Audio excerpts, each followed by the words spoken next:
And I would have said good morning, but since it's afternoon, good afternoon, everyone.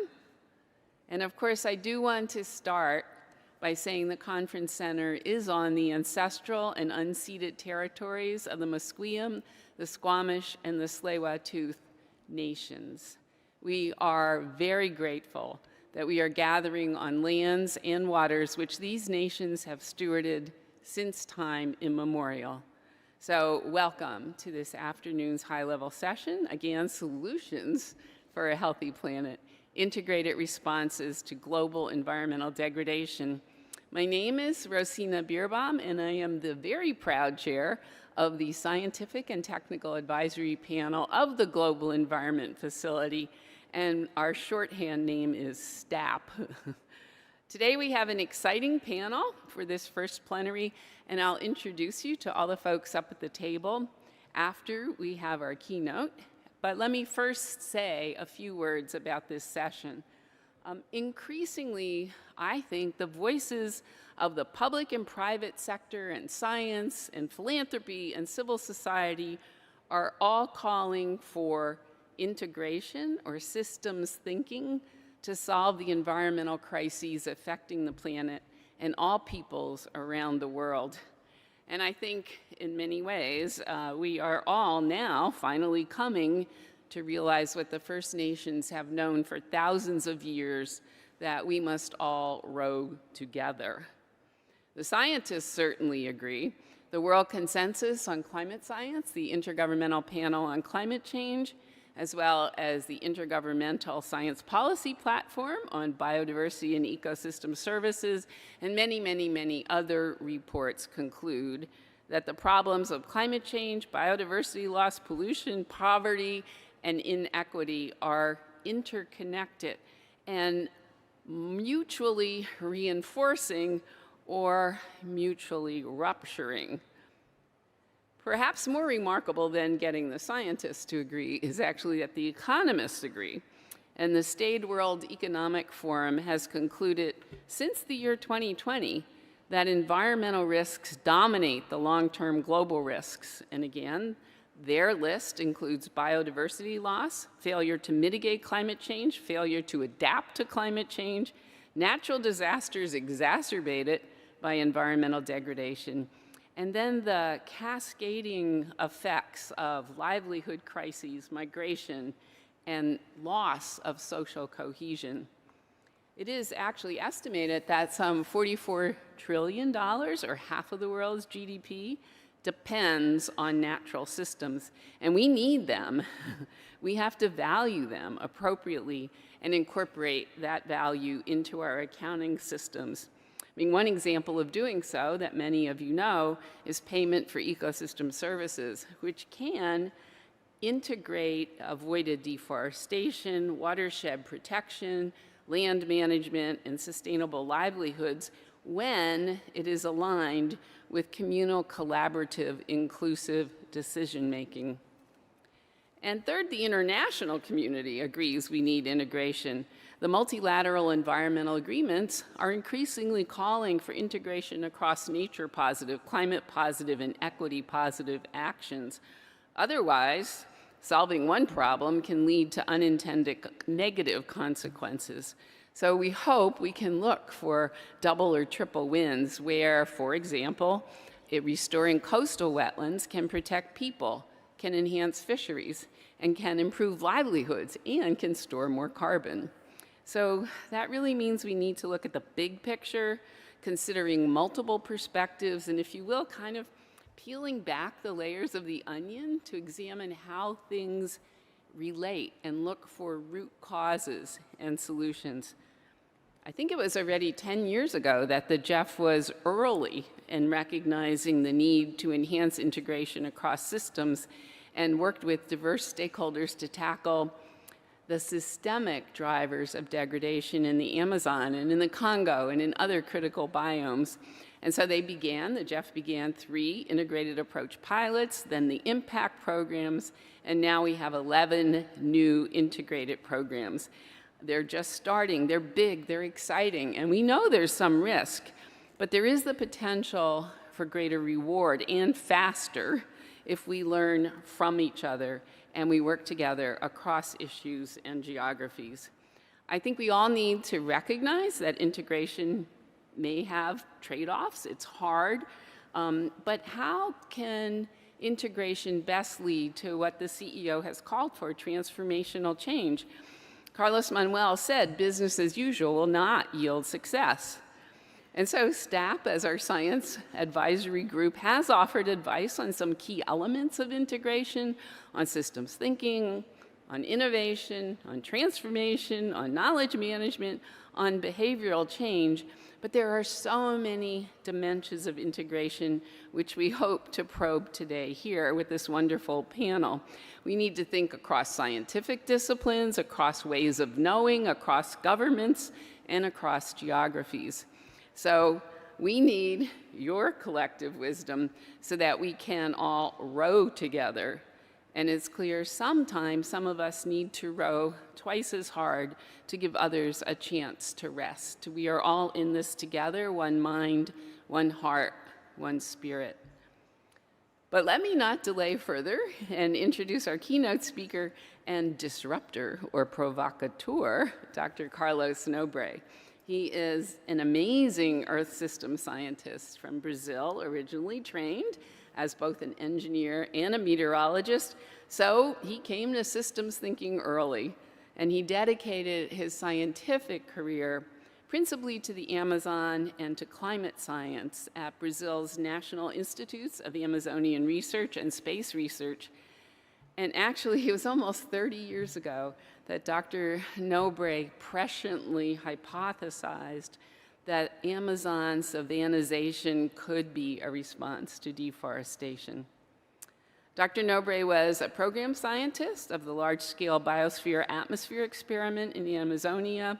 He's a former national secretary for R&D in the Ministry of Science and Technology in Brazil, and a member of the U.S. National Academy of Sciences, the Brazilian Academy of Sciences, and the World Academy of Sciences. So Dr. Nobre is also the creator of Amazonia 4.0 initiative, and that seeks a new development paradigm based on biodiversity-driven bioeconomy using modern technologies of the fourth industrial revolution. So Dr. Nobre, our provocateur, will prod us on integration and share his thoughts on how to ensure the integrity of this ecosystems, while at the same time, very importantly, ensuring economic and social progress with inclusive collaboration. So please, Dr. Nobre, the floor is yours.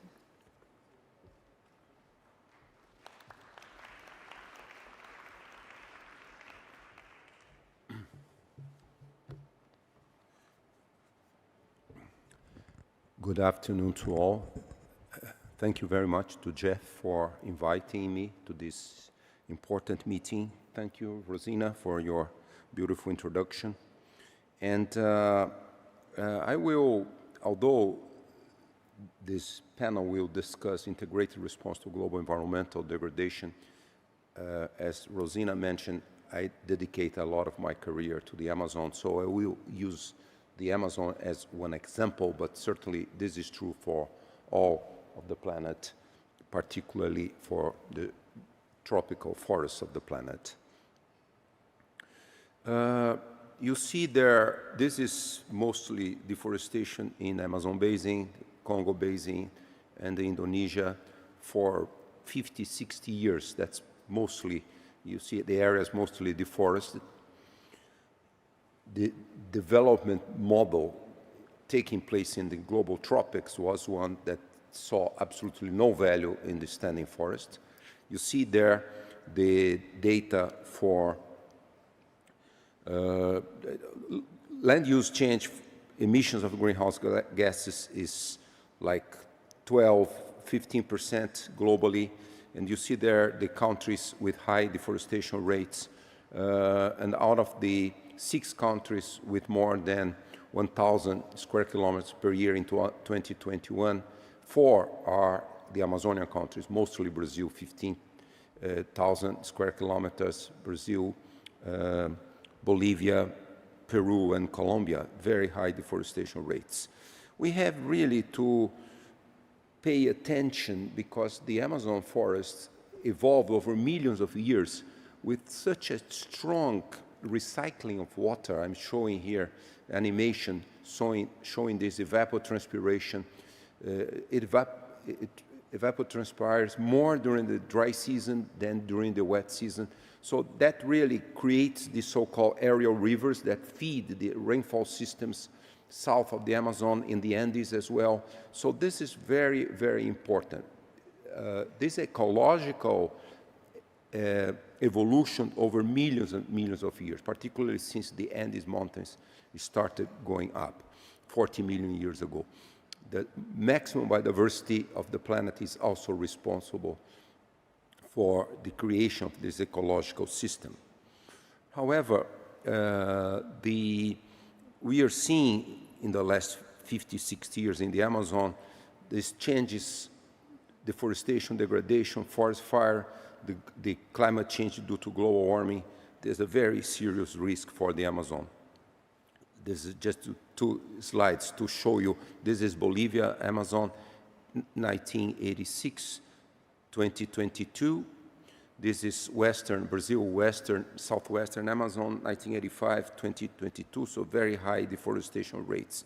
Let me tell you a little bit a summary of research we've been doing for many decades, how close we are to the tipping point. The tipping point is where you see on the left hand the forest there, and then it becomes the forest only near the Andes because it's a lot of rainfall. 50 to 70% of the Amazon will become a highly degraded ecosystem. And if we had zero climate change, if you exceed 40% deforestation, you switch to you exceed the tipping point. If we had zero deforestation, deforestation and global warming, if deforestation goes more than 2025 and the global warming exceeds 2.5, we also exceed the tipping point. And the observations are very concerning because if you look there, this map shows the balance of greenhouse gases in the Amazon, but I want just to highlight the southern portion of the Amazon. It's increased deforestation, reduction of rainfall during the dry season, increased 2.5 degrees in the dry season temperature, but that green bar shows a very, very concerning figure. The Amazon in the southern portion has become a carbon source. The Amazon forest, I'm not talking about emissions by deforestation, wildfires. The forest is losing more carbon than removing from the atmosphere. The Amazon is at the edge of the tipping point. So a big concern that I want also to raise for this debate is the fact that even in COP27, people started talking about, well, there is no way to reduce emissions at the rate we need for Paris Agreement targets, 1.5 degrees, 50% reduction by 2030, net zero by 2050. So let's assume overshooting. There will be a small reduction, so the temperature will reach even more, 2.3 degrees by 2050, and then we do technological solutions in the second half. This is really a very serious risk. The IPCC said rebukes overshoot plans, irreversible consequences. There are many consequences. I don't have time to go over, but just to give you one that all of us know, the difference between 1.5 and 2 degrees, losing more than 90% of coral reefs in the planet. More than 90% is 0.5 degrees. And there are many, many other changes. I'm showing here to you many of the tipping elements. I'm not going to describe them all, but just to say, with 2 degrees warming, we are going to lose between 100 and 150 billion tons of carbon dioxide from melting the permafrost. And these other arrows that I indicated, the melting of the ice sheets in Greenland, makes reduction of the Atlantic meridional overturning circulation, increases the temperature in the tropical Atlantic, that induces droughts in the Amazon, deforestation, degradation, that puts the Amazon at the risk of this tipping point. So those are some elements showing why we should not at all exceed 1.5 degrees. So I'm just showing here the Sustainable Development Solutions Network created the Science Panel for the Amazon, 2019, high deforestation rates in the Amazon at that time. So 230 scientists, we put together a summary, assessment report, sorry. This is the summary of the messages we released during COP26 in Glasgow: moratorium on deforestation, forest degradation, wildfires in southern Amazon, zero deforestation by 2030 all over the Amazon, forest conservation restoration, implementation of a new bioeconomy of healthy standing forests and flowing rivers. Those were the messages. I have also, really don't forget to thank GEF, because GEF is main funding organization for the Science Panel for the Amazon. We continue the Science Panel for the Amazon. So basically, we have to look for nature-based solutions. As I said, zero deforestation, forest degradation, fire, conservation and restoration, a new bioeconomy, and a lot of commitments by all governments. I just want to show you all tropical forests, they have plans, important plans, for forest restoration initiatives, the Leticia Pact for the Amazon, the African Forest Landscape Restoration, and also the Indonesia Forest Restoration. This is really absolutely necessary, and it's important, the launch this morning of the new Global Biodiversity Fund, because this will cost more than $100 billion to restore this high level. During COP27, we launched the Amazon Forest Restoration Project. This is the arcs of deforestation. They have to be converted into arcs of restoration, more than 500,000 square kilometers. They will remove more than 600 million tons of carbon dioxide, but they will also prevent the Amazon from reaching the tipping point. Absolutely necessary. But of course, I just want to highlight a new bioeconomy of health, standing forests and flowing rivers have to be created. It's a bioeconomy of social biodiversity. I just want to, during the during the Amazon Summit 2.5 weeks ago, the Science Panel for the Amazon launched an important policy brief, a new bioeconomy of health, forest standing and rivers flowing. Will rise, and I will read just briefly what's needed for these social bioeconomies to flourish. First, to stop activities that threaten the indigenous people, local communities, establish safeguards against the misuse of the bioeconomy concept. There is a misuse of bioeconomy concept, saying traditional agricultural cattle ranches are bioeconomy, but we need to change that.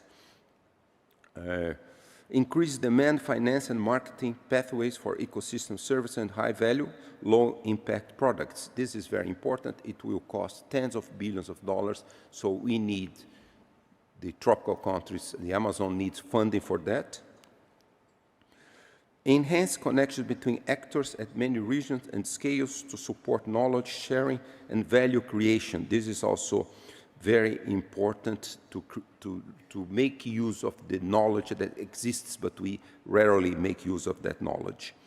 And then put enabling conditions in place, so the logistics, land and resource rights, titling many indigenous territories, co-produce production of knowledge, governance and enforcement capacity. So this is the challenges of this new bioeconomy that we need for the Amazon.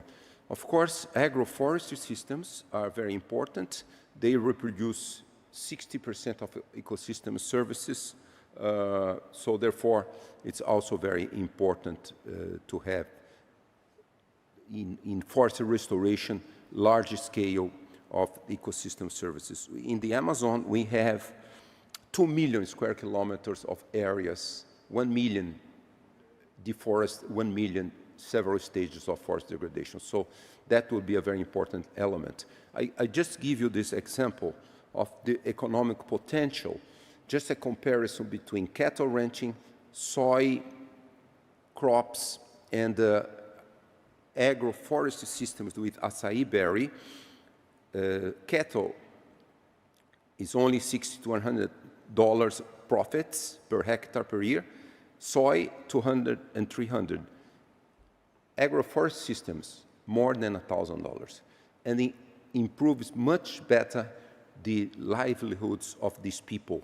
So I will give you one example here, the importance of maintaining the forest in this new economy. Also, I want to say a little bit about how important indigenous knowledge is. The Amazon is home to notable diversity of social cultural groups, 12,000 years of human history. The indigenous people developed the indigenous science, the agroforestry systems for thousands of years. They improved the very nutrient-poor soils of the Amazon. They were 8, 10 million people, 1,000 ethnic groups when the Europeans came. Today, there are only 2.2 million indigenous people and 400 ethnic groups. And also, it's very important really to increase the titling of these indigenous territories all over the Amazon, particularly in Brazil, but all over the Amazon. Fortunately, that's taking place now in most Amazonian countries, but certainly in Brazil with the new government. So protecting and recognizing the land rights of indigenous people is critical to reach the Paris Agreement and prevent global temperature from rising above 1.5. I should have said that if we lose the Amazon, it will emit 250 billion tons minimum of carbon dioxide, making it impossible to reach the Paris Agreement. So also, of course, we need a value addition to forest products through industrialization. I don't have to say, and the GEF is also promoting a lot, the industrialization, the sustainable industrialization, but we need to do that also in the global tropics, particularly I'm talking about the Amazon. This is a study that we carried out showing that all over 6.5 million square kilometers in the Amazon, there are less than 100 biofactories, less than 100. Let me give you one example of two in Brazil, two of these cooperatives in Brazil. One is called CAMSA, the other one is RECA. They are cooperatives which started doing agroforestry systems and some industrialization. They produce more than 100 different products, and more than 2,000 people on those cooperatives, they reach the middle class. Just to give you one simple example, this is the way to go because it improves the livelihood of all the Amazonian people. There are 47 million people in the Amazon, 70% very poor. So we need really this new economy, I would say a social biodiversity, Amazon people, science, knowledge, indigenous people, local communities knowledge, how to merge for these innovative technologies. Let me tell you that we are now, to solve this problem, we are also doing a study and trying to develop what we call Amazonian Institute of Technology. By the way, I want to thank also the Moore Foundation. I think Avesita Chichon, she's here or should be here. And the Moore Foundation is helping us to develop this program, which is really a state-of-the-art innovation labs in the Amazon, Amazonian Institute of Technology, AMIT, and we picked these 5 key areas: forest and social biodiversity, altered landscapes, as I said, 2 million square kilometers we have to recover, forest restoration, agroforest systems, sustainable infrastructure, transportation, energy, connectivity, Amazon water, and also urban Amazon. So we are enhancing, we want to really to construct this pan-Amazonian in all Amazonian countries with many innovation hubs and a public-private partnership. We are developing the feasibility study. We hope to be able to implement this Amazon Institute of Technology. Also thinking globally, Transpondary Collaborative and Integrated Conservation Plan. Of course, we have the carbon markets today. There is a tremendous potential also in the carbon markets, but also the other ecosystem services. They may bring a lot of benefits to all the tropical forests. And I want to finish by just raising this issue, the big challenge, scientific plus traditional knowledge as the basis for Amazon sustainable development. When we look at these indigenous people in the Amazon for thousands of years, they know a lot of the biodiversity. I'm just giving you one example of how many products the indigenous people used, more than, for 14, 50, 100 medicinal plants, essential oils, oil seeds, edible fruits. So we need to learn from these people for sure. They have the knowledge, and we have to merge that knowledge, indigenous people, local communities, with our science knowledge. And also, if we anybody had any doubts how important indigenous knowledge, 2.5 months ago, all of us learned about these 4 children after that plane crash in the Colombian Amazon, and they survived 40 days with Leslie, the 13-year-old girl, made survival of all her brothers, even 1-year-old baby. And President Petro of Colombia said it was the wisdom of indigenous families living in the jungle that saved those children. So it's really remarkable, the knowledge of indigenous people. We have to value that. The living and sustainable vision of the Amazon. So this is really what we should develop, this knowledge of the Amazonian nature based on science, technological innovation, the knowledge of indigenous people, local communities, as the pathway for this sustainable economy, particularly with this new bioeconomy of healthy standing forests and flowing rivers. So this is our big challenge. I want to finish by now saying that all of us, GEF certainly is very important institution, agency to support the development of this new sustainable development for the Amazon. So let's all do this big challenge. We say, let's save the Amazon. Let's save the Amazon people. This is the Amazon we want, all of us want, but this is also how we want all the planet. Thank you very much.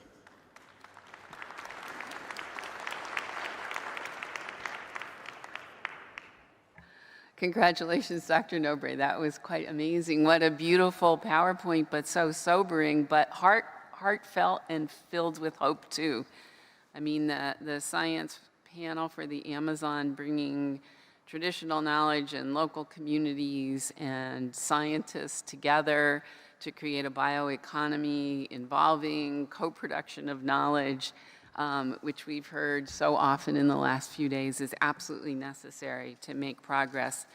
So thank you for that provocative, as you were told to do, provocative, wonderful presentation. So now I want to introduce all these amazing people up here. The problem is their resumes are extraordinarily long, so let me see if I can do adequate, quick justice. So let me start with Monica Medina, who is the president and CEO of the Wildlife Conservation Society since June, and they are focused on saving wildlife and wild places. But before that, Monica was a fabulous civil servant working for the U.S. Secretary of State as the Assistant Secretary for Oceans and International Environmental and Science Affairs, and has done a lot of work on all the multilateral agreements, especially on the issue of 30 by 30, but has a really great affection for where we are now because she has worked on oceans for many years from a previous life too at NOAA. She was originally a lawyer, but now she's a conservationist. And next to Monica, we have Dr. Eliane Ubali-Zoro, who is the Chief Executive Officer of the Center for International Forestry Research and World Agroforestry, and Director General of ECRAF, which is its acronym. And she has an amazing background in agriculture and molecular genetics, but has also made contributions to gender equity and sustainable prosperity and innovation. And I understand you were born in Rwanda, but raised on 3 continents. And you knew from an early age that you wanted a career in service to the world. So we welcome Eliane. Third, I think I have Rasheed Somalia, who is a professor and Canada Research Chair in Interdisciplinary Oceans and Fisheries Economics at the University of British Columbia. His research focuses obviously on the marine ecosystem and valuation, but also on analysis of global issues like subsidies, on climate change and plastic and oil spills. And you also got an interest in the environment in your early life when your grandfather said, people should walk as if the ground feels pain, which I think is lovely. And again, I have to say, he is the 2023 recipient of the Tyler Prize for Environmental Achievement. So welcome and congratulations. Next, we have Lucy Mulinke, who is a Maasai woman from Kenya who began her activism as a journalist. And we know how important communication is. She is chair of the Global Environment Facility's Indigenous Peoples Advisory Group, IPAG, which has been very much with us this week in many, many meetings. We're very pleased. She's also the executive director of the Indigenous Information Network and co-founder of the Indigenous Women and Biodiversity Network and the African Indigenous Women's Organization. She has been lauded many times for her work in the advancement of the rights of Indigenous women. And last but not least, we have Jean Lemire, who is the envoy for climate change in the Northern and Arctic Affairs Government of Quebec.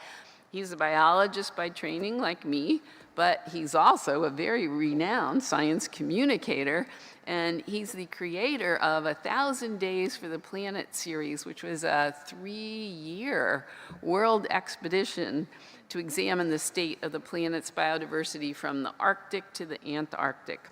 And he's the first envoy for climate change in the Northern and Arctic Affairs history of the Quebec diplomacy. So you are an innovator and you are a communicator. So this is just an amazingly gifted panel. And what we're going to try to do, we'll see how well this works, is give kind of 3 segments to this. So we're going to dive into the how to achieve integration across sectors and disciplines and geographies and science and management and policy. Last night, the Lieutenant Governor of British Columbia told me, visions without execution are hallucinations, which I think is just a wonderful thing to think about. So we want to, from your various perspectives, how you all have visions of where we're headed and where we want to be. So let's probe the how to get the world we want, as Dr. Nobre said, and see what we can do to build on that. So the first round of questions will be on successes. The second round of questions will be on trade-offs. And the third round, if we get to it, will be on new tools that we can use to build the future that we want. So let's see, maybe, Monica, why don't I start with you, because integration across management practices has proven to be really difficult. And I know that you have looked at how different management practices can yield more sustainable outcomes. So could you say something about management, maybe particularly across like protected areas and areas that are used more for economic benefit? Yes, thanks, Rosina, and thanks everybody for being here. I know the schedule's gotten changed up a little bit, but it's great to see such a wonderful crowd here, and I want to especially thank the Government of Canada for hosting and for all the work of Minister Stephen Gibault to help get us to the wonderful framework on biodiversity that I think underpins my comments on this particular question, which is thinking about it in terms of nature and integrity. The GBF, the Global Biodiversity Framework, requires that we look at, when we're implementing it, the integrity of systems, and we think about nature and natural systems and integrity, and of course that's the essence of integration. It's to get to that whole. So I think it would be wrong of us here not to really think of nature as a framing or as a way of being more integrated. There isn't a better way to solve the incredibly complex and challenging problems we have than investing in nature. It provides a triple bottom line. It helps with climate and reducing the erratic nature of our weather and climate systems now. It helps with biodiversity loss, and it also helps us prevent some of the worst potentially devastating zoonotic diseases if we've lived through COVID. So if I had one answer, it is to think about the global biodiversity framework's insistence that we look at the integrity of systems. Now, what I can tell you from my experience, and I just came back from a field visit in the Republic of Congo, where I saw firsthand how important it is to create these intact, protected areas, and how they can be surrounded with well-run, sustainable economic systems. And I saw firsthand that the park that we are working to conserve there and that we run for the government of the Republic of Congo is surrounded by a huge concession of forestry that is sustainably managed, and it's all labeled and tagged and can be traced all the way back to the tree. We saw trees, giant trees with barcodes on them. So I think what's possible today is the kind of track and tracing that makes it possible to have this kind of integrated approach. I also think that we really have to think about the GEF and how to use the GEF to encourage this kind of behavior. And again, I would say that the GEF needs to lean into nature. They've set aside 38% for nature, but I think that should be a floor, not a ceiling. There is no other fund that can actually reward the countries that are doing the right thing in terms of nature and holding on to nature. And again, I think back to the presentation we just heard about the Amazon, it's very similar. If we think about conserving these large, intact places and then building economic systems that are sustainable around it, I think we can provide the necessary economic benefits that we need from nature without taking too much from nature. And I'll add one last caution, which is in service of solving the climate crisis, we cannot destroy the natural environment. We have to keep our eye on that integrated whole. If we are so busy looking for critical minerals and destroying nature and ecosystem services in order to get them, what will we have done? So I think nature is the answer. The Global Environment Facility should be leaning into nature and doing even more, going beyond the 38% and the new fund that they've created. I have to say, we wouldn't have the framework without Carlos Manuel's leadership, and the GEF is the perfect place to set aside even more funding for environment, for nature. And then let's not lose sight of the forest for the trees. Let's conserve nature, not destroy it in service of saving the planet. Wow, thank you. There was quite a lot there. Thank you for addressing the co-management issue, which is really complicated. There's also difficulty in getting, shall we say, scientific disciplines to integrate. And so I wonder, Rasheed, if you could give some success examples, as we just heard from Monica, but in the realm of getting disciplines of science to work together, because you can't get everything done at the same time. Yeah. So, yeah, you know, most of our problems, the ocean, climate change, all of those things, no single discipline can actually give us the information we need to make sure they're sustainable. You need all the disciplines to work together, not only between disciplines, but also across to communities, to policymakers, to the private sector. So that, to me, is a necessary condition for us to have any potential to be successful. Now, down to your question, to give examples, and I think our university, UBC, I call it a modern university. Our leadership really recognizes. So we have clusters. They are supporting and growing cluster. We have the microplastic cluster, biodiversity cluster, and we have big projects like the Sea Around Us project, the Ocean Canada project. There's one called Solving the Sustainability Problems at the Nexus of Food Security, Climate Change, and Biodiversity Loss. And all these are big collaborative across-discipline efforts, you know. So we do that. For me and my group and collaborators, I give you two examples. One is our work on fisheries subsidies. This is work we started years ago. It's a group of us, natural scientists, economists, and other social scientists working together. Because to understand the impact of your tax dollars, what it does to fish stocks, you need all of these disciplines to understand it, right? And together we build up a database, which the World WTO has been using a lot, many countries. No single discipline could have done that. You have to work together. So that is it. And in 2021, I brought together about 300 scientists from across the world, all continents, and we wrote a message to the WTO, which appeared in Science. 300 of us, and it was so powerful because of this collaboration. I call her Sister Ngozi Iweala, the WTO Delegate General had to organize a hand-off of the paper to her, which she shared to all delegates. So interdisciplinarity gives you a lot of power because people take you serious. That's one.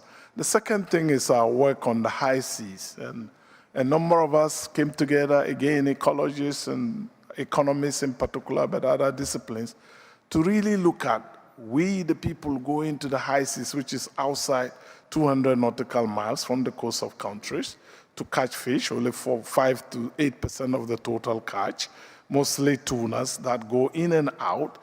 And we need to understand the ecology, the movement of the fish, and the fleets, and the economics. And so, again, we came together.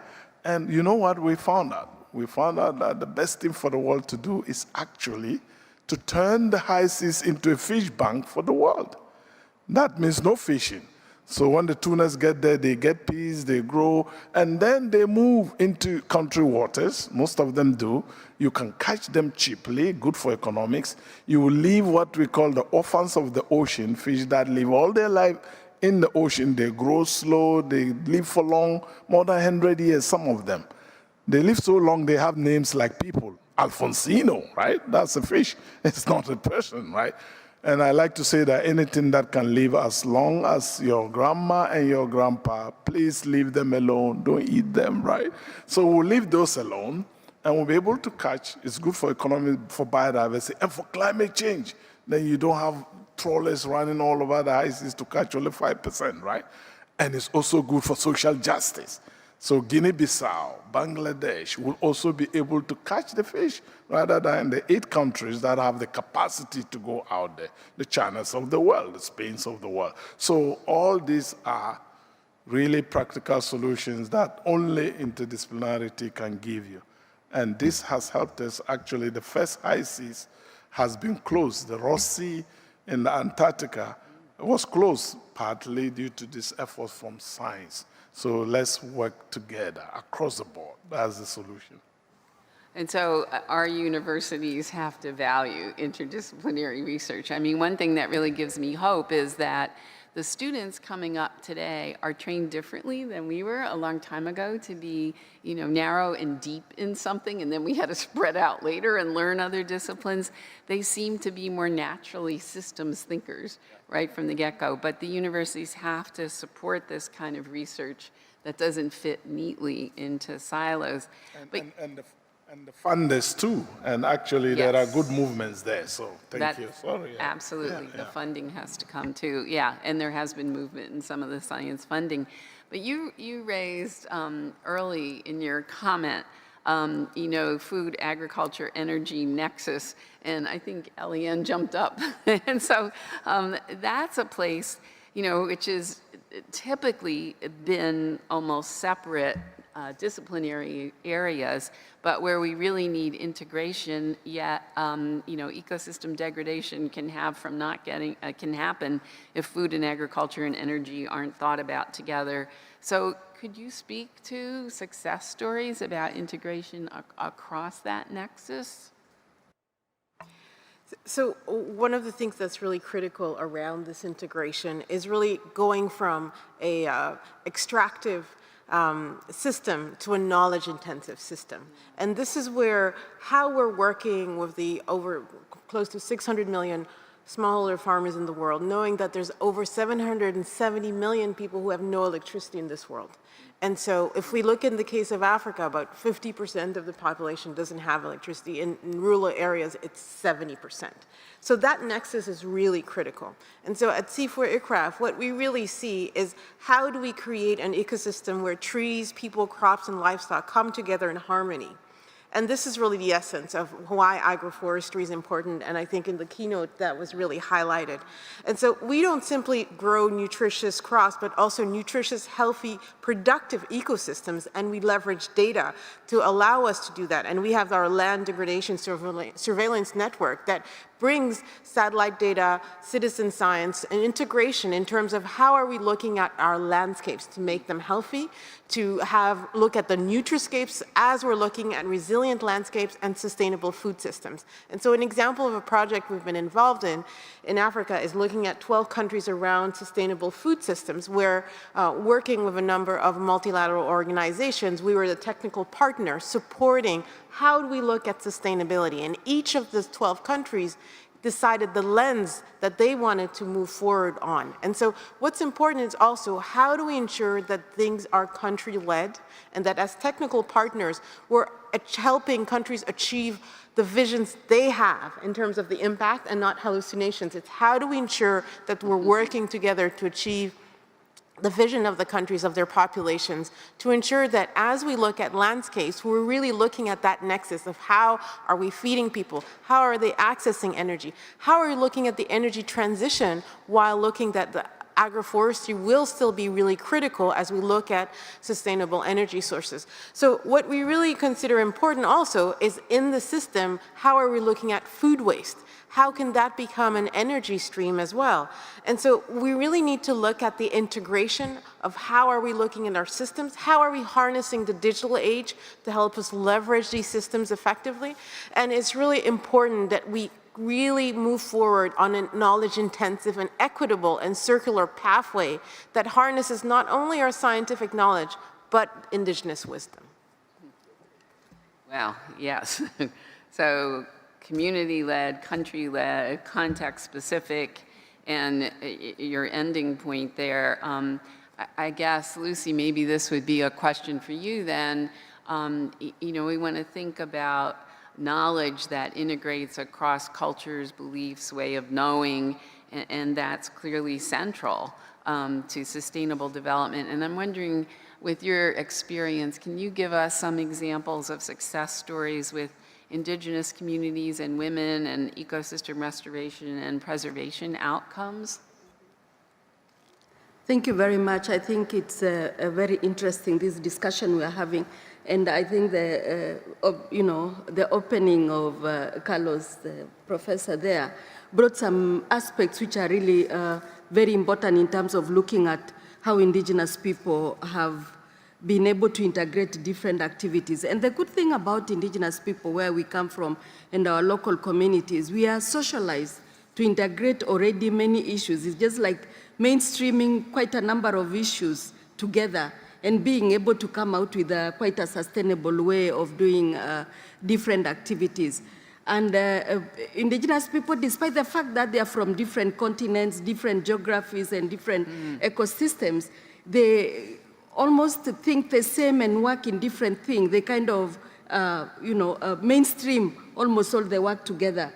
And that's why you're looking at the culture and mentioning about our traditions, our values, our different aspects in terms of looking at the different issues in the communities, and especially when it comes to environment, integrating it and making sure that there is innovation and trying to change. And one of the other things that is very important in terms of looking at integration is the sharing and the learning and the training they do among themselves.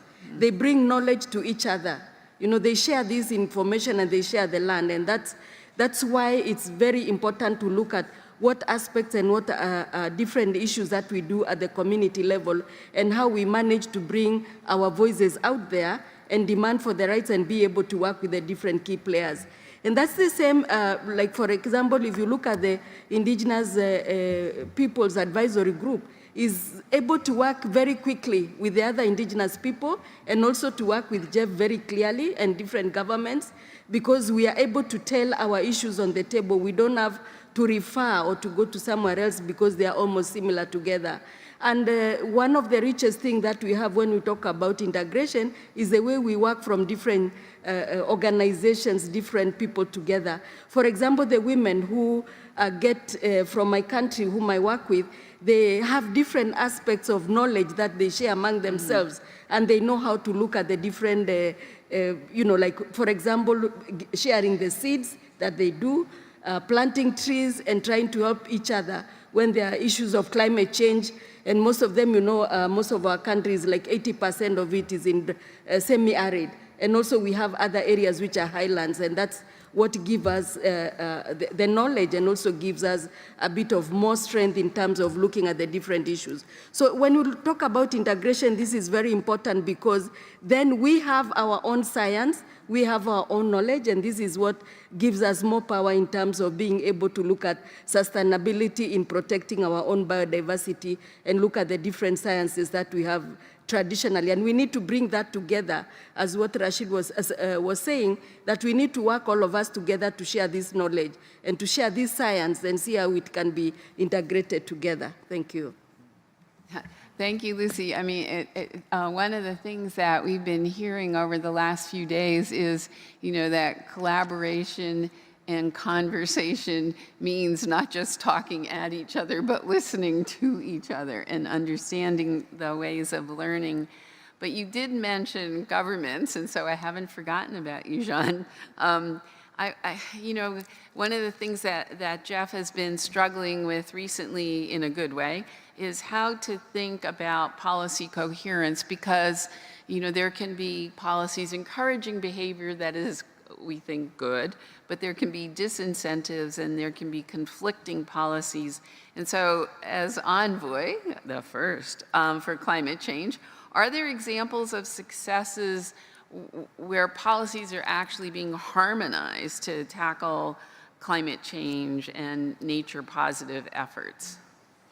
Well, thank you. That's funny because, I spent 25 years on a sailboat, and I'm the one who will talk about policy coherence, which is funny, but it's true. Since I'm in a government right now, I think that this is essential.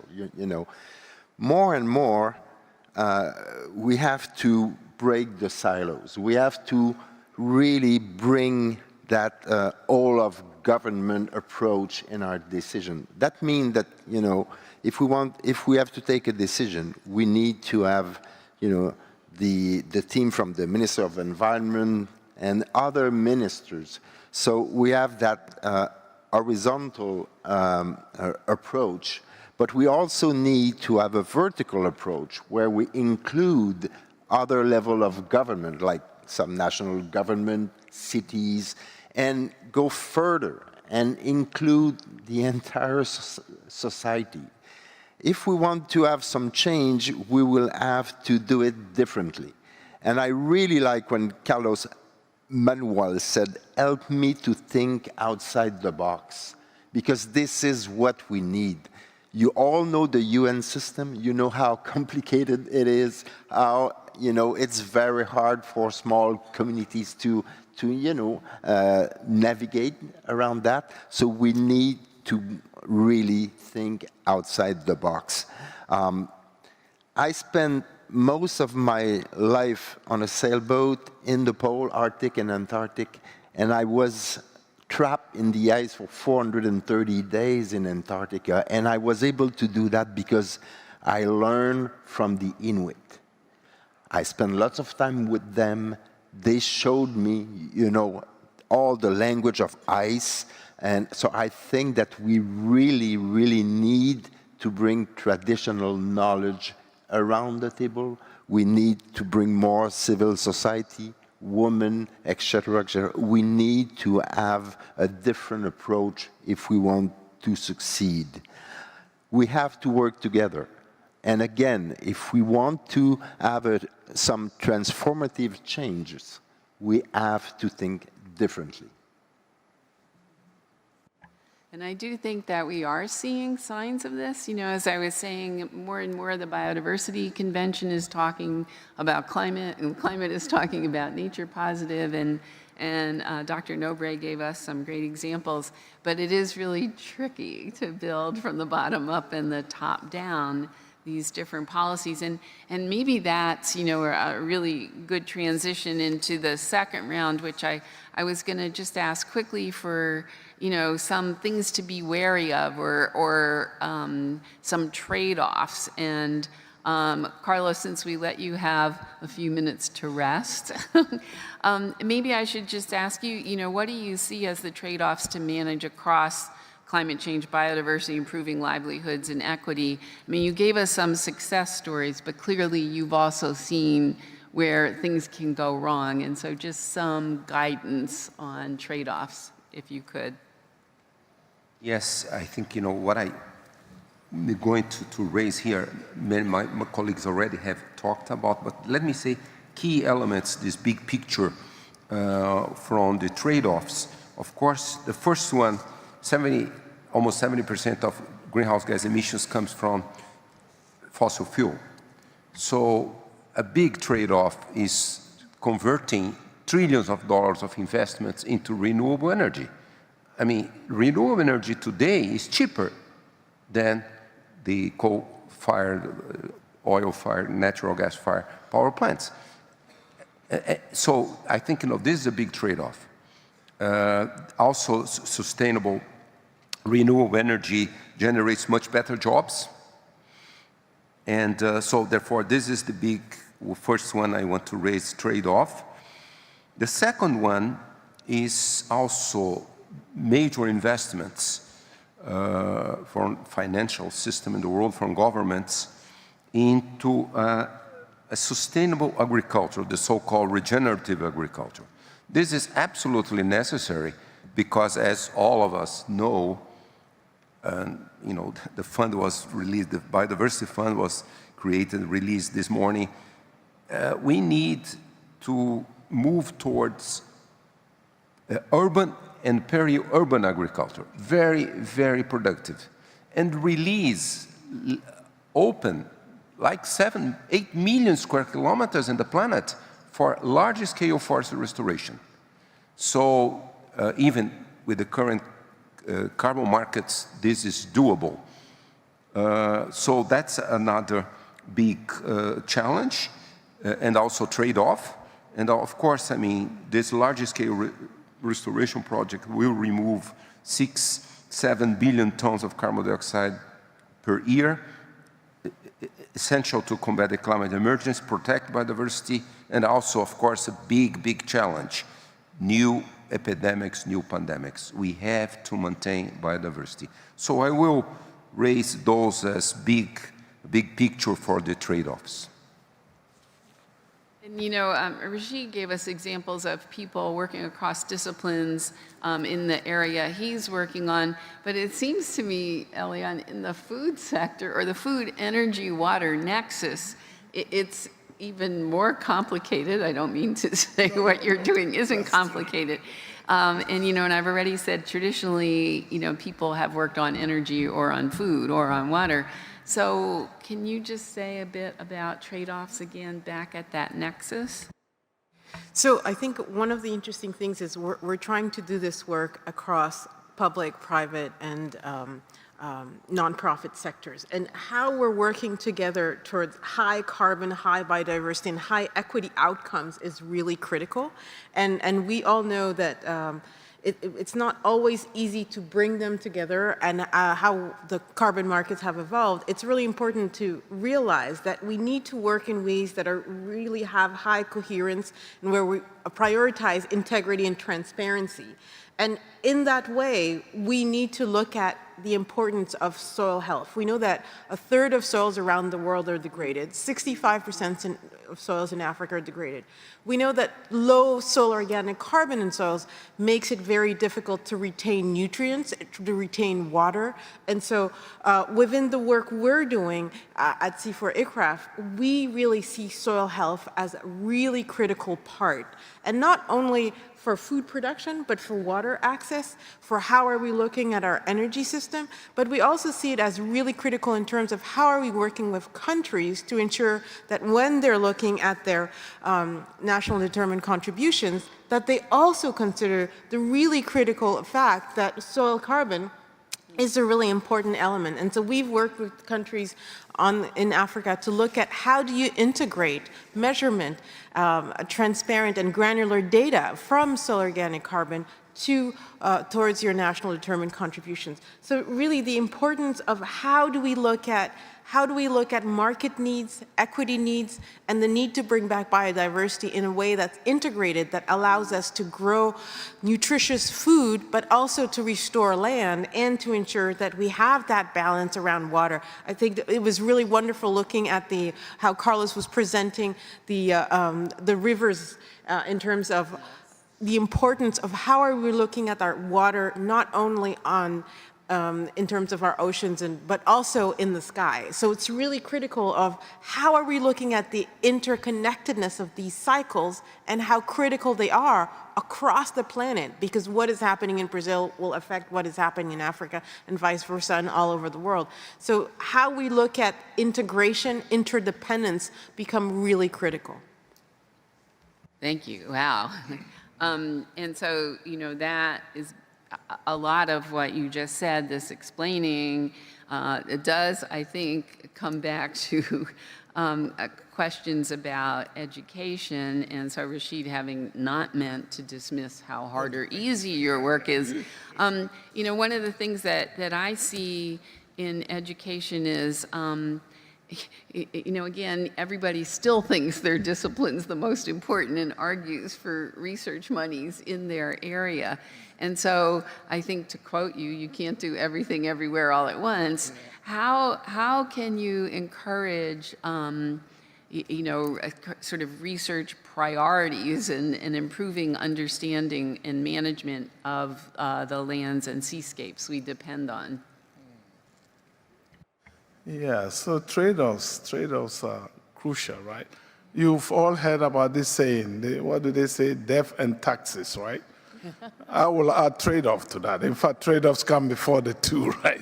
Everything we do is connected to trade-off. And so understanding, so the science, if you spend $1 here, that probably means you cannot spend $1 there, right? So how you allocate your resources and so on and so forth. So it's very central and important. And that is why a number of us are pushing, our universities here in Canada, pushing the funding organizations to really open up to interdisciplinarity, a more general understanding. So that is crucial.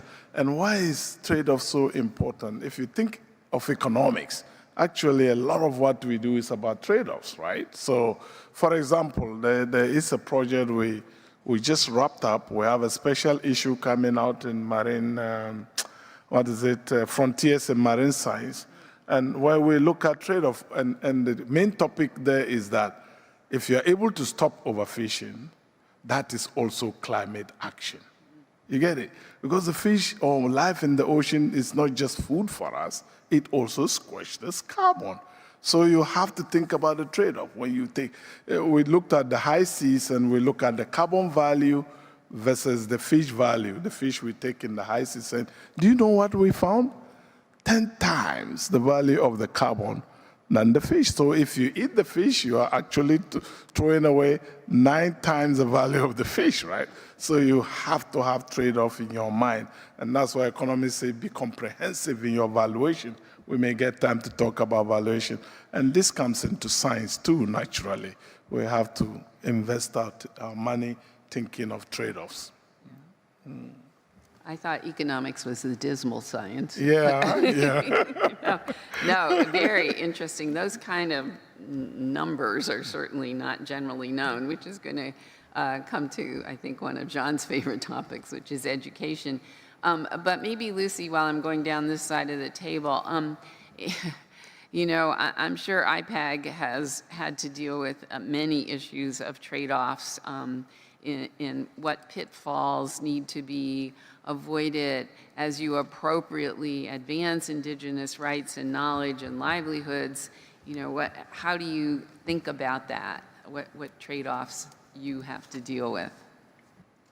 I think the most important thing, first of all, for Indigenous people, which is important to avoid, is the issue of exclusion, when you are excluded with any discussion or any information. And that is very important to make sure that they're included to be able to understand some of the processes.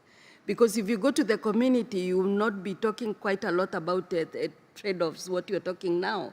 But we have a certain knowledge that we keep and share out when I know that you are really recognizing what I am doing and the work that I'm undertaking. So the issue of recognition and recognizing the rights of Indigenous people is very important, because then it gives them that approach that appropriation of knowledge will be something that will not be just you know, misused or kept away, that they may not understand where it's going and so on. And one of the important things that I want to bring also in terms of looking at why we are talking about recognition of their work and the rights of Indigenous people is the fact that when they are left to do and share the knowledge that they have and use it, it becomes very important in terms of protecting the biodiversity and even managing and being able to adapt and mitigating climate change and others. So it's very, very important to ensure that that recognition is there and that knowledge is also kept very effectively. I think for IPAC, one thing that has been very important for us is that we bring this knowledge and we come and share with the scientists and share also with the GEF General. And then we also have been working very closely with other Indigenous people and other you know, processes like the Convention on Biological Diversity. And that's why there is that recognition. If you look at the science that has been compiled, you'll find that that pitfall that you're saying that what is the problem that is there is easily avoided and very easily recognized, that we are really making sure that people understand who we are and what we are supposed to work together. So it's very important to have that recognition and to be able to put the pieces together. And what we are saying is the whole society at the same time, be inclusive, and doing the collectiveness is very, very important to be able to understand some of the processes that we are discussing. Because if we don't understand, then we are always feeling that we are left out. It truly has to be a whole of society and not, you know, okay, we talked to you once, the end.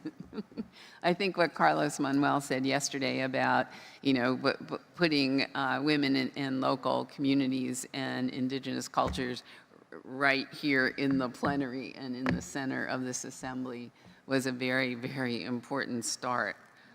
You know, Monica, well, you can tell me whatever you want about trade-offs, but I was just thinking back to your example about you know, preservation, restoration, livelihoods, landscapes. What trade-offs do you see there? Because we can't protect everything, we need to use things. Degrading things around protected areas can be a problem. And so do you have some thoughts on that? Thanks, Rosina. I do have one quick thought, and I know we're running out of time, so I'll be brief. The trade-off I worry about that we're making now that we haven't got exactly right, and I saw this for myself again last week when I was in Congo, but I've seen it in other places, and we're struggling with this problem of how do we value standing trees and forests, intact forests.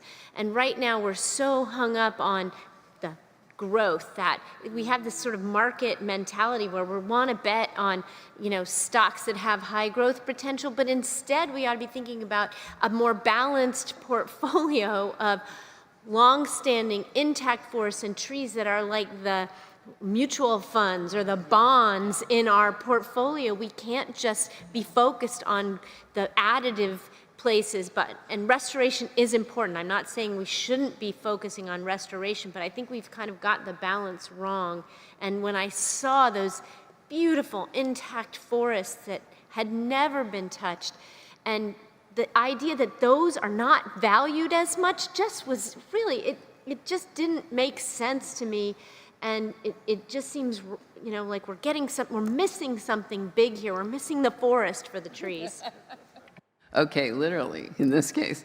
So, Jean, I'm sorry to come back to you as the person in government, but, you know, while environment is loved by many, it often seems that environmental issues, you know, take second or third priority behind, obviously, economic growth, national security, intellectual property. And can you talk about the trade-offs in that interplay? Sure, but I just want to say that I so agree with what you just said about, you know, the nature, the intact nature. It's because we construct everything about CO2 and the externalities, but I think that we miss the point, you know, for the intact nature. Anyway, there's always a price to pay for change. I mean, and when you are doing some politics, it's very difficult to make decisions. But what is the price for a no-change policy, you know? Ask the people from Hawaii, what is the price of that? Ask Canadian this summer. So it's a very fragile equilibrium with decision that we have to make and the cost of it, the trade-off. And I think that this is, again, very important, and it brings that, coherence in policies. And it's not easy. And if you permit, I'm going to bring you into the chamber of decision with minister and premier and all that. And I will bring the conversation that I should not bring to the public, but and it will demonstrate the importance of what you just said about the whole of society approach. Because when a minister has to take a decision, the first thing that he will look at is the social acceptability. And if we don't know about, you know, what is happening with nature and all that, I mean, it's more difficult to understand and to, you know, to help to take decision. So also what we have to consider is very often the climate will be in front of everything. And for example, if we want to make some progress, we will want to have more electrical cars. So we will do more mining. But what is the real cost of doing more mining for, you know, nature, for local communities and all that? So more and more we have to, again, bring everybody around the table to be sure that the decision that we will take will be the right one, but it's going to be difficult because we have to act now, and that's why I'm not a politician. All right, as Monica noted, we are running out of time, but let's try to do a composite of round 3. I do want you to throw out some ideas of new tools, instruments, technologies that can help advance integration and sustainable development. Carlos started us down that path, but while you're doing that, maybe if you could throw out your new tools, instruments, technologies, you could also say something you wanted to say that we didn't say as kind of a new tool technology last sentence. So I'm looking at you, Rasheed. So why don't you start and set us off on that last round? Yeah, it's really great after you've talked about valuation essentially is what you're talking about, right? And it's controversial. Some of us say don't put value on nature. And some push for it because if you don't put value on nature, usually it's forgotten in those kind of meetings. They don't take those into account. So you have that. So what I would say about tools is really about valuation. And it's very important that we are comprehensive in our valuation. There's a project that me and the First Nations Fisheries Council of British Columbia, we are working on, where we are trying to design a very simple valuation tool that communities, indigenous communities, can use to actually try to value what they care about into dollars, so that when they go to Ottawa to talk, people will listen to them, right? And this is beautiful, the method we are developing. If you want to read a bit more about it, I don't like talking about my book, but it's chapter 17 in the book, actually. So that's one thing we are doing. In terms of what I want to say as my final word, this idea of system thinking, the idea of integration, interdisciplinarity, bringing everybody together, getting the information to the people, is really important. Without that, we are missing part of the picture. And if you miss part of the picture, you are not going to get the right solution, right? And so with the ocean is a big place where we can really see this. Because you know what? The fish don't need visa. The fish don't care about all the borders we go. They go where they go. Brexit, French fish, English fish, they go where they go. Mexican fish, American fish, they don't care. Microplastic doesn't care about borders. So we really need to have system thinking, integrative thinking, interdisciplinary thinking. Thank you very much. Thank you, Rasheed. I mean, Carlos, maybe we should give you, you told us about some emerging developments. Anything on maybe new science or next steps, new tools, and any closing statement you want to make? Yes, just first I want to... You have to turn yours on, thanks. First, I want to agree totally with Monica that we need to protect, to keep most natural systems protected. In the Amazon, our dream is keeping 80% of the forest protected, using a maximum of 20%, but that's a lot for this new economy. So I just want to agree with that. Technology, needless to say, applied technology, we are advancing on green hydrogen very rapidly. I think it's absolutely necessary. But for instance, we have new challenges. One great potential for sustainable energy, renewable energy, is the so-called ocean thermal energy conversion. So you have, in the tropical oceans, you have a 20 degrees difference between 1,000 meters and the surface. You can convert that into electricity. This is being developed in Asia, in Hawaii, still developing, but this is applied technology that would really mean a lot of, also not like solar or wind, intermittent, this is continuous energy. This is another potential. But I also, new science, I just want to say where I think we need to improve a lot, which is the additional ecosystem services to carbon. We know a lot about carbon, but we need to know a lot about all the ecosystem services. We are the science panel for the Amazon. We are advancing a lot on that for the Amazon. This recycling of water, maintaining the low temperature, recycling water that goes out of the Amazon. This we need more attribution analysis to see how beneficial that is to all agriculture in South America, even the climate stability for the planet. So we need much more science to that. And finally, as I said in my presentation, the indigenous people, we use more than 2,000 products. We use a few tens of products from the Amazon biodiversity. We need a lot of science to make use of hundreds, not to say thousands of products. Thank you. Lucy, you certainly spoke to us needing new, more inclusive voices. Would you like to speak to any things on the horizon that you think are helpful and your closing statement? Yes, I think new voices is something that we have, as IPAC, been really very thinking about and making sure that we enhance it, especially voices of women and youth. And I think the youth have also been very clear talking about that they need to be recognized and they need to be kind of involved from the planning all the way up to the evaluation level of any activity. And also I think it's important, Rosina, to also say that we really appreciate the fact of the fund that is going to be, which has been initiated and approved of to have the youth research the Gustavo Fund, which is very, very crucial and very important because he was a great friend for us all and was a good mentor. And these are where we want to bring the voices.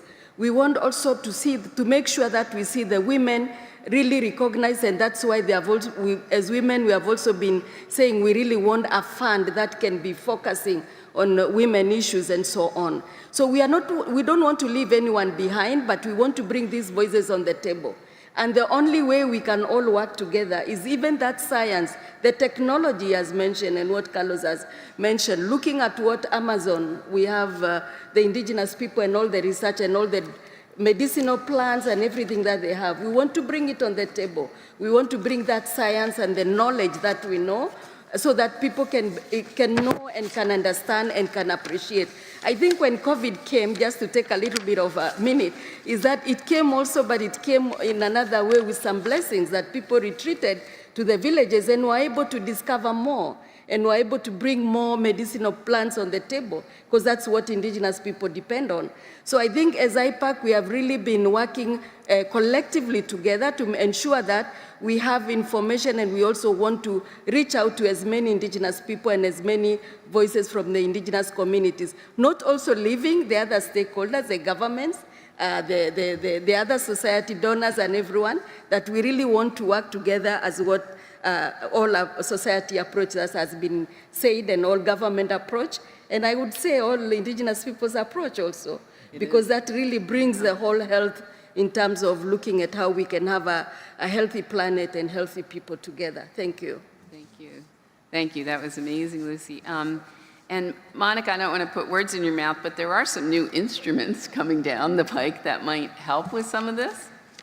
Yes, so thanks for that question. Again, I'll be really fast. I take a lot of inspiration from Carlos Manuel, who says he's a lawyer by training, a politician by necessity, and a conservationist by his heart. And I think these new instruments that are out there are really important. I'll just name the three: the BBNJ, the Global High Seas Treaty that has just been agreed to. It's really important, that governance, that law, bringing that to those ungoverned places, but the same with the plastic agreement that's being negotiated right now that could bring together so many people around the world to stop the scourge of plastic, which is everywhere on this planet and needs to end.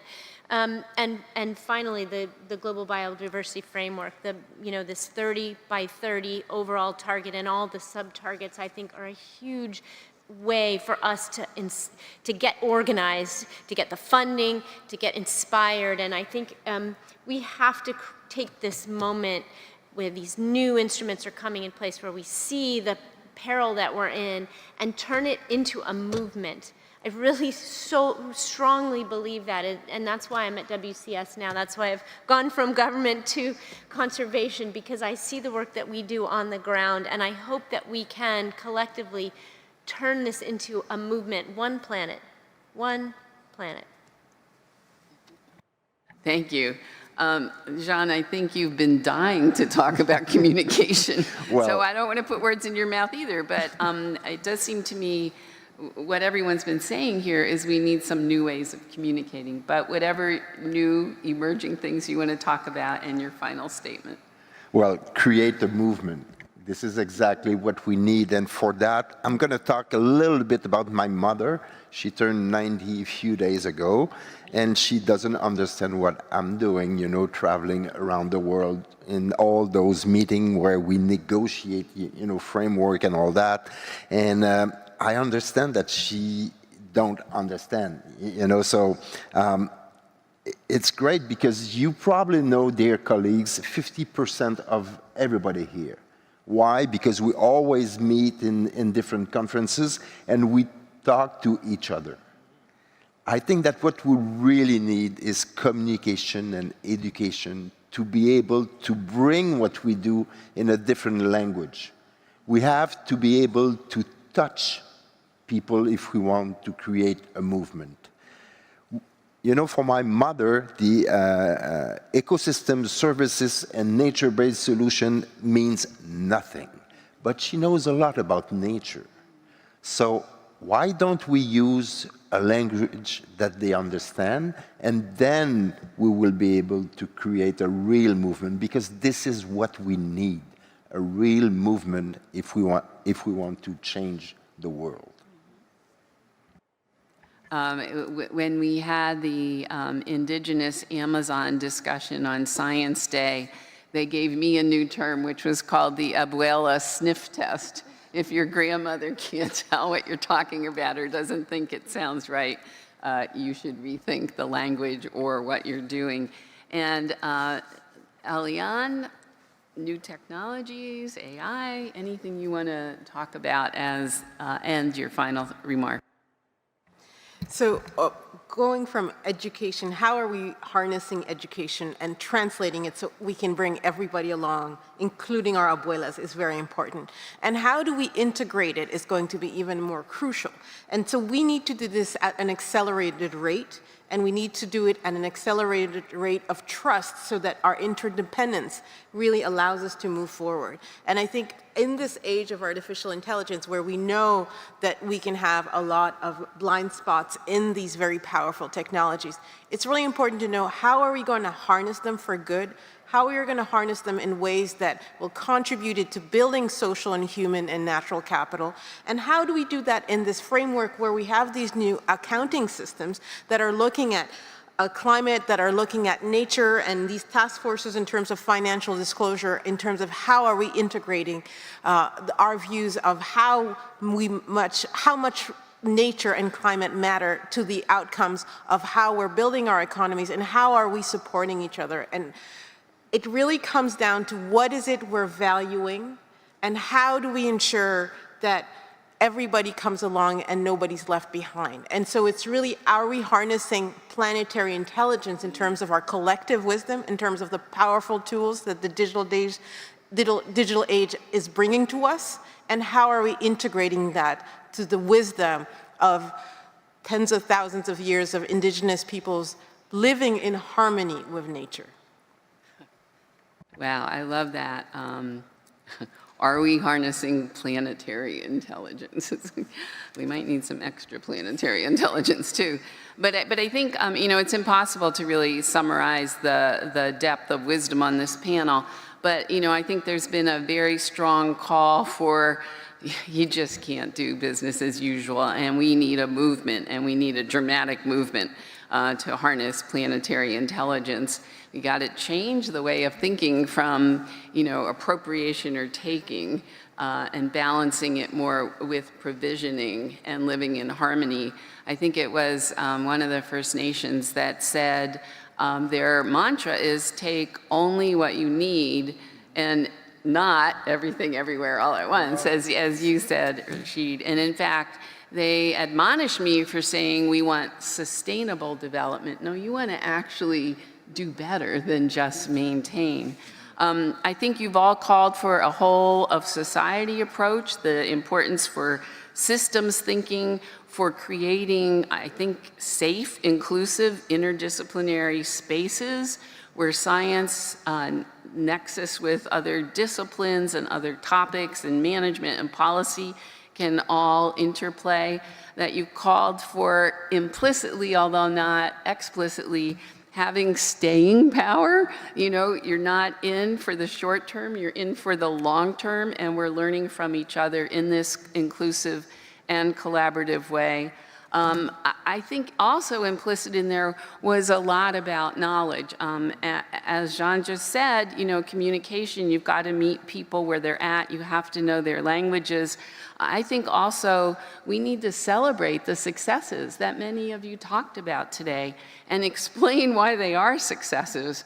So this kind of co-production of knowledge, involving what some people would call citizen scientists to make people understand what nature is and how it impacts them and why we care about things like soil carbon. And so there's a whole role for knowledge, for education, for communication, for AI. We don't forget our economist up here. Lots of conversation about valuation, and I think, you know, learning the price of not changing is as important as figuring out how, of course, to value intact forests and look for those triple wins and how whatever your ratio was, 9-to-1 on the fish and the carbon. And then finally, really new voices, women, indigenous people, local communities, youth who are the future. We've got to really meet them where they're at, and we have to make sure the new instruments that we are bringing online, even as we sit here today, do achieve this kind of interdisciplinary, multidisciplinary, multiple benefit approach. And I guess I would just say, leave you with one last sentence that I also got from the Kitasoo Hey Hey folks that I visited in Klemtu about 2 weeks ago. And they said to me, if you violate natural law, you will fail. So thank you all very much for giving us of your wit and wisdom on integration. We'll give you all a break until the next plenary starts at 4 o'clock sharp. Thank you, everyone.